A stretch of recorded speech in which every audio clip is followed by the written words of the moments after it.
Аяжан екінші рет қорықты. Аяжан үшін мұндағы тіршіліктің бәрі қызық, бәрі соны.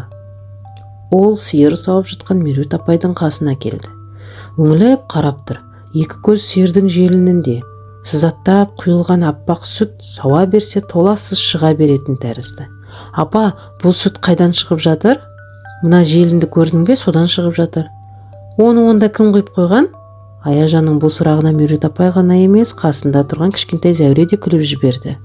Меруерт апай сүтті желінге ешкім де құйып қоймайтынын, ол сиыр жеген жемін шөптен пайда болатынын айтып түсіндірді. Картоп егісінің шетіндегі айдалмай тың қалған жердің көгалында 4 қаз және қаздың есейген 10 шақты балапаны жайылып жүреді. Аяжан қызықтап әлгілердің қасына таман келді. Қаздар сүп-сүйір тұмсықтарымен нәзік көк шөпті бұрт-бұрт үзіп бірімен бірі бәсекелескендей бас көтермей жайылуда. Малға ұқсап та шөп жейтінін Аяжан білмеуші еді. Әрі қызықтап, әрі таңырқап, ол одан гөрі жақындап келді. Тап сол кезде қаздардың ішіндегі қара ала мойын ірілеу біреусі күтпеген оқыс мінез көрсетті. Мойнын Аяжанға қарай созып жіберіп, аузын ашып, ысылдап, тістейін деп жүгіріп келеді. Аяжан жаман састы. Баж еткен даусының қалай шығып кеткенін өзі де білмей, жалт беріп қаша жөнелді. Сәл болмағанда жауыз қаздың тістеп алуы ықтимал еді. «Ой, әке, не болды?» деп ана жақтан Сарекең ұшып түрегелді. Бақшаның талдан тоқылған есікшесінен атып шығып, Аяжан артына бірақ көз тастады. Ала мойын қаздың қуыңқырап келіп жете алмай қалғанын көрді. Аяжанның жүрегі дүрс-дүрс етіп кеудесіне сыймай тұрды. Бұл оның бүгін осы ауылға келгелі мықтап екінші рет қорқу еді. Нұрдәулет пен жауыр көкесек. Аяжан осыдан кейін секемшін болып алды. Байқау керек екен деген ойға келді.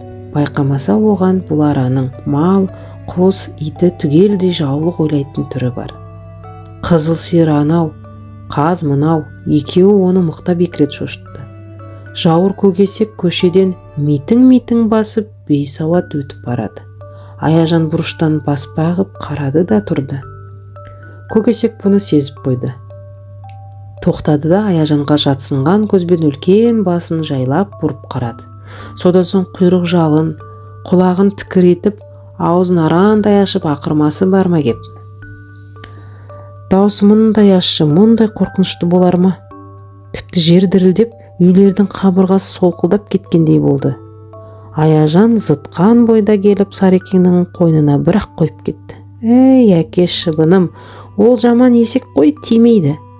Жай өзінің ақырғаны ғой», деп Сарекең Аяжанды аясына алып жатыр. «Әпке, есектен қорқасың ба?» деп күліп Зәуре мәз. «Мен бұған мініп алып көкесін танытайын» деп Нұрдәулет тура жүгіріп барды да көкесектің мойнына жармаса кетті. Содан соң мініп те алды. «Зәуре, маған бір шыбық әперші. Әне, ана жатқан шыбықты әпер». Зәуре Нұрдәулетке шыбық әперді. Есектің сауыр тұсына мініп алған Нұрдәулет бүйіріне дікің тебініп, мойын қапталына шыбықпен осқылап, қос аяқтата шаптырып барады. Ол енді Аяжан көрсін деп бір қызық істемекші болды. Сыр мінез көкесектің бел арқасындағы жауырын шыбықпен осып жіберді. Сол-ақ екен, көкесек артқы екі аяғын аспандатып туладай кептерсің. Ол оның жауырын ауырсынғанда істейтін үйреншікті айласы еді. Тулап барады. Нұрдәулет есектің арқасына екі қолымен тіреніп, қопан етеді. Бір кезде ол ауып барып, жалп етіп құлады да қалды. Көкесек, сенен рас құтылдым ба, жоқ өтірік құтылдым ба дегендей артына бір қарап қойып, желе жортып безіп барады. Аяжанға бұның бәрі естен кетпестей керемет қызық болып көрінді.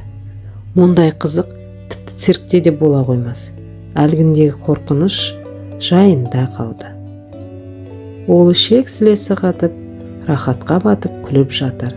Сүйкімді қошақан. Бүгінгі бір ғана кештің өзінде Аяжан көп нәрсені көріп білді. Ауыл тіршілігінің қалаға ұқсамайтын талай түрлі қыры мен сыры бар екенін аңғарды.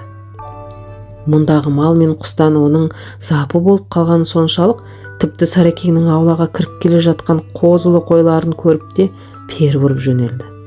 Ата, ананы қараш. О не шыбыным, анау сүзейін деп келеді. Ой әке, ол қой, тимейді, ол сүзбейді. Мүйізі бар ғой басында. Бола берсін, қой деген ол жуас мал. Кісіге тимейді. Қойлардың жуастығы мінездерінен көрініп те қалды. Ешкімге ештеңе қақтығып, соқтығыспастан олар қораның алдына барып, өздерімен өздері болып, тоқтықтан ыңырана түсіп тұр. Шабандап ақырын күйіс қайрап қояды.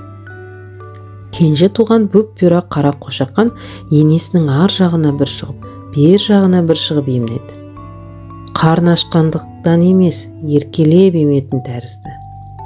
Тұмсығымен желіні түртіп қалып, содан соң айналып енесінің екінші жағына шығады. Тағы да сөйтеді. Өз сондай әдемі, сүйкімді, әлі еркелік қылығы бойына жарасымды. Қошақанның бұл қылығына енесі шытынаған мінез білдірмейді. Қайта рахат тауып сүйсінгендей болады. Бойын кере түсіп, қошақанның емі үшін жайлырақ тұруға тырысады. Аналық мейірім білдіріп, қозының жұп-жұмсақ жылы құйрығынан мекірейіп иіскейді. Аяжанның қошақанға қызыққаны соншалық, оған бірте жақындай түсті. Аяжанға ол тірі малдан гөрі бейне бір жанды ойыншыққа көбірек ұқсайтын тәрізді. Ата, мынаны ұстауға бола ма? Болады. Аяжан әлі де батар емес. Әпке, мен ұстап берейін деп Зәуре қошаққанды құшақтап көтеріп алды. Қозының босанғысы келіп тыпыр етеді. Нәп-нәзік тікше аша тұяқтарымен Зәуренің омырауын, түймелерін сырт тепкілейді. Зәуре оны сонда да босатпай. Мә, деп Аяжанға алып келді. Аяжан жүрексініп тұрып, әуелі қозының арқасынан сипады. Жүнінің жұмсақтығы жібектей екен. Содан соң тәуекел деп көтеріп алды. Жеп-жеңіл екен. Қошақан енді әлгіндей тұлауын да қойды. Тек жыбыр еткен кішкентай түкті еріндерімен Аяжанның бетін сілемелеп жіберді. Ата, мынаны қараш, мені сүйейін деп жатыр. Ол сондай ақылды қозы. Кім өзін жақсы көрсе біледі, деді Сарекең. Малдың ақылы бола ма? Болғанда қандай, кейбір ақымақ адамдардан да мал ақылды келеді.